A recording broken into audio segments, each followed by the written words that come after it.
everyone, I'm Miranda Moon and welcome back to my channel. Welcome if you're new. Today we're going to be reading a creepypasta. It is called The Princess. Fair warning, there are a lot of flies in my bathroom because it is summertime and I leave my door open all the time, so they're fucking everywhere. If you see them, just ignore them. Let's hop right into it. What I'm about to tell you could put you in great danger. It could also save your life. There's a truth to the idea that what you don't know can't hurt you. In this case, one might say that what you don't know is less likely to be able to hurt you. It's a chance I have to take. If you're the type of person who could be warned that sharks exist without immediately diving into the ocean to try to find one, please keep reading. This is a story. I apologize for its length. I'll divide it up into segments to make it easier to read. The story is necessary to give context to a warning. You might want me to skip directly to the warning. I can't. It wouldn't make sense. You wouldn't understand the reasoning. Worst of all, the warning alone would leave you with too many questions, and you might start prying further. As they say, curiosity killed the cat. Specifically, curiosity has killed at least 4 people thus far. But I'm getting way ahead of myself. We must first begin with my personal story.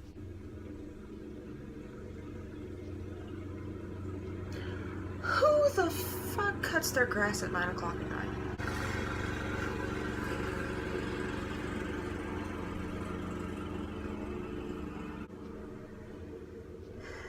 Part 1. The Girl. I think we're all familiar with a game called Ocarina of Time.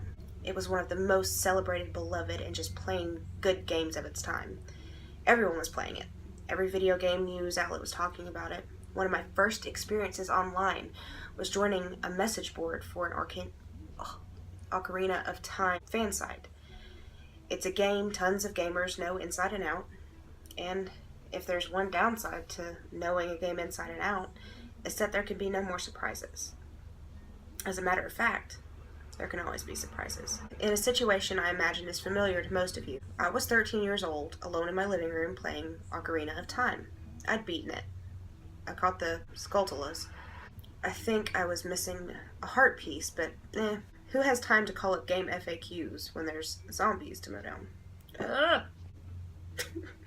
Just a peaceful night of skeleton smashing, and that's when I saw it. It was something that wasn't there before. No, something that was never there before. In the middle of the field, plain as day, an NPC I'd never seen in the game, just standing there, not moving. I was certainly surprised. Could it be? No, there's no way. That doesn't make sense. There's never anyone out here. Of course, Ocarina of Time was still new enough that there was still the off chance that this was an in-game event. I did have the game nearly 100%ed. Maybe I'd unlocked something no one else knew about. Or, no, maybe it's just the postman. It can't be, though. It's not moving. It's kind of floating. This was the point at which I should have shut the game off. But, of course, I had to investigate. If this was some never-before-seen game event, I had to go check it out. My excitement was tempered as I drew closer to this person. With every stride of my horse, it became increasingly clear that something was wrong. The NPC was a girl with red hair and a white dress suspended slightly off the ground. She was completely motionless, not even her hair or clothes idly animating in the breeze. Her feet were together, standing on nothing, and her arms were stretched far out to her sides. Of course, this image immediately called crucifixion to my young mind, which was somewhat unsettling. This was not helped by the fact that, on closer inspection, the girl had no face. She had a little polygon for a nose, but no face texture. In fact, her white dress looked more untextured than intentionally white. The more I looked at her, the more she looked just unfinished. Polygons on the back of her legs were missing, allowing me to see through them. Attempts to talk or interact with her were fruitless. Link and all the other objects just clipped through. At this point, I had come to the conclusion that she was just some bit of beta information the game had loaded up. I was big into digging up cool beta stuff from games, so this all started making sense for me. The game had spawned an unfinished NPC, probably in place of the postman. No big deal. This would have been another good point to shut off the game. I kept playing, exiting and re-entering the Hyrule field. The girl was no longer there. I was already writing in my head the post I was going to make about this on the Ocarina of Time fansite board. This was the age when it was kind of thrilling to see a game goof like that, rather than just an annoyance. As the sun rose, the zombies fell away. I rode off to find more adventure. Dinner time was still hours away. But as I continued to play, the game had started to change on me. The first thing I noticed was the loading. N64 games traditionally had almost no loading, but suddenly the game was getting hung up on transitions between areas way more than normal. Not long by today's standards, but a 5-second wait on an N64 felt like an eternity. Secondly, when an area would not load, the music wouldn't load with it. There would be a period of silence, and then the music would kick in. It wasn't always the right music either. The Hyrule Overworld was the most frequent to start playing, no matter where I was. The Gerudo Fortress theme also came up a lot. Notably, whenever I went inside a house or a shop, there would be no music. At this point, it just seemed like I was experiencing some kind of ROM glitch that changed when I decided to check out what music would play at Kokiri Village. The answer was none. No music played when I entered, and no music started no matter how long I waited. No ambient sounds, either. That wasn't it, though. Something else was wrong.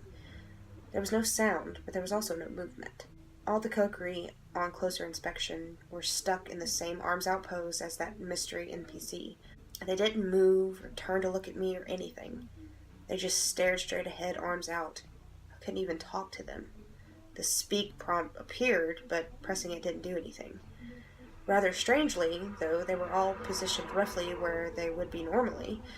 The direction they faced was sometimes off.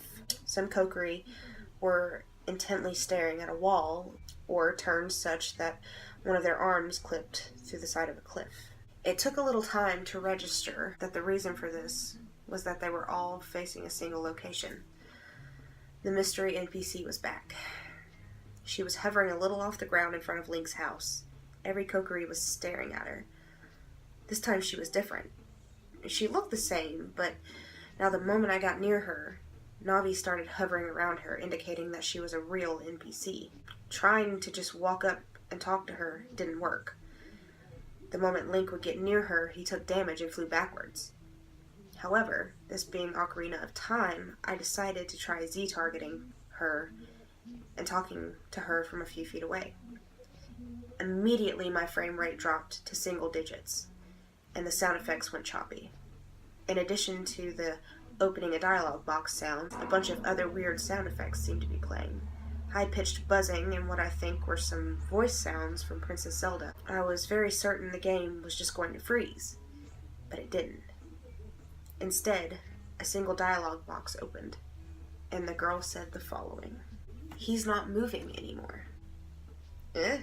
What are you? Are you sad? Happy? I really can't tell. Looks like you're coming around. That's an unpleasant mask. Goodbye. And the dialogue box closed. I heard a strange, high-pitched sound effect as the girl's model began to shake in place. I ran. I left Kokiri Forest. This would have been a very, very good time to turn the game off. From this point on, the game became less and less stable. Doors and transitions between areas no longer went to the proper place. I believe, upon leaving Kokiri Forest, I immediately appeared in the graveyard. That kid was there, in the same arms-out position.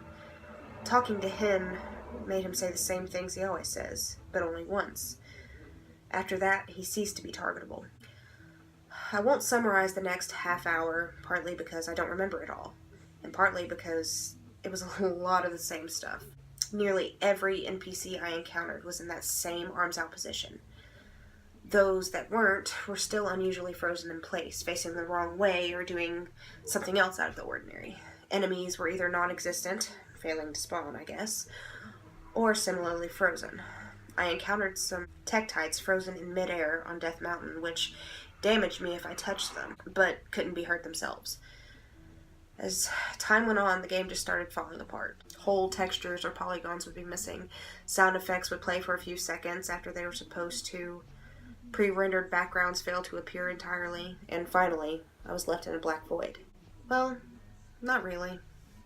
I was in a black void, but the location text said Marketplace. Apparently, all the textures and pre-rendered backgrounds had failed to load. No music, no sounds, other than my footsteps. The Marketplace NPCs were there, strangely not with their arms out, as I'd come to expect. They were animated normally, and could be spoken to. However, they all said the same thing, after which they would stop moving.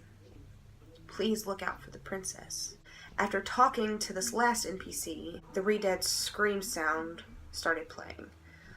The model of the girl with the red hair appeared, somewhere out of the void.